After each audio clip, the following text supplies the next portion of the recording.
What would you do if you lived surrounded by a bunch of people who are much more attractive than you, and you kept getting all those surgeries, and you still couldn't make yourself look like them? What would you do then? I'm in Salad, and I saw The Twilight Zone Season 2, Episode 6, Eye of the Beholder. It is directed by Douglas Hayes, written by Rod Serling, and if you haven't seen this episode, I will spoil it for you. This episode starts with following a lady, and her face is all bandaged up. Something I noticed immediately, because I accidentally watched this episode without having seen any other Twilight Zone long time ago in the past. Someone showed me this. I was like, wow, this is crazy. What a cool reveal, right? So, I was watching this again for the second time, just so I can review this, and I noticed that everybody's face, everybody who is a nurse, except for the chick with the bandage on her face, everybody has a shadow over their face. However, you can tell the silhouette just barely of like some sort of nose, and there was one clear shot of a silhouette that looked a little bit off from a nose silhouette. Not like a human nose normally, but you know, something different. It just didn't look like a nose. It looked more like a big, thick straw that just went down. So that's what I noticed.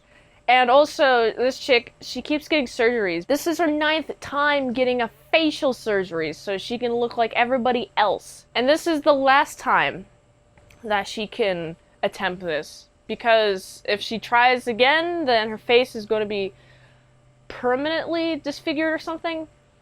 The show doesn't give the most exact reason why she can't have after 9 visits. Oh, this is the 9th time, other than, oh, because of a law that we got. I mean, that makes sense. It's nice and simple, but it makes me wonder, why is that law in place?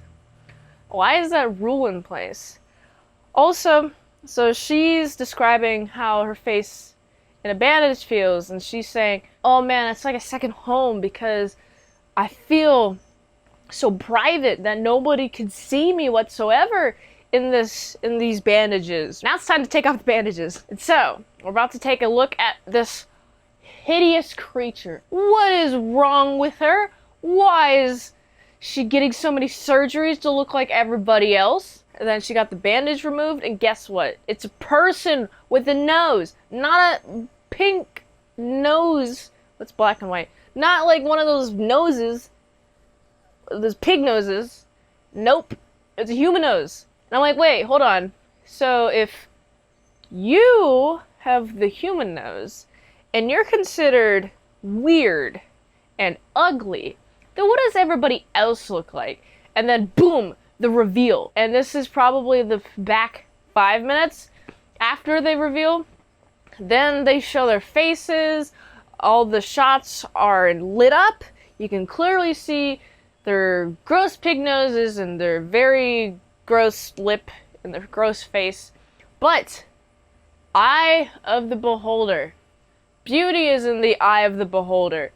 It's relative. Beauty is relative. I mean, in this society, you got a bunch of people who like the fact that people have different sized pig noses and different sized cleft lips, right?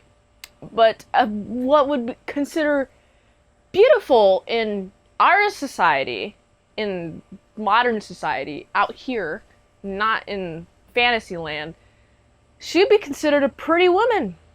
So this episode just teaches you that the beauty is in the eye of the beholder, and if you live in a world full of ugliness, anything beautiful is going to be seen as ugly. Because it's kind of like, if it's beautiful, if everything's beautiful, then nothing's beautiful. If everything's ugly, then nothing's ugly.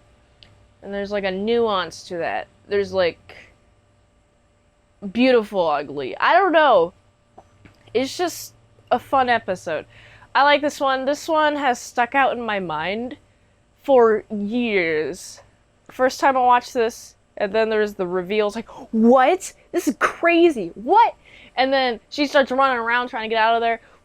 How do I get out? How am I going to get out? Well, this is her 9th time, And so these lovely nurses and doctors and other medical staff decide to be very gracious and send this sad chick to a different place where we got the faces are looking the same. They don't look like the nurses' faces. Nope, they look like her faces. And it's interesting, like, oh man, we gotta send off these people. They look so ugly. They can only be with their own kind. It's like weird. I don't know, just accept differences. If someone's physically unattractive, I'm not gonna like ridicule them. I'm not gonna do that. I don't know, I feel like a lot of these people did ridicule this chick when she was younger, and therefore she got all those issues with her self-image. So, this is fun episode. More like beauty is in the eye of the beholder. I gotta give this episode a solid 8.6 out of 10. If you like this review, watch another one the platform really likes that. $20 Dinos at patreon.com/ASEPresents for one movie review per 1 month. You can help support the daily grindness of all them daily movies by going to this link tree. So go here. And until next time, mint salad, I'll see you later, my sour croutons and bacon bits. Now, excuse me, I'm gonna go look for some pigs to oink at. Oink. Oink. Oink. Oink.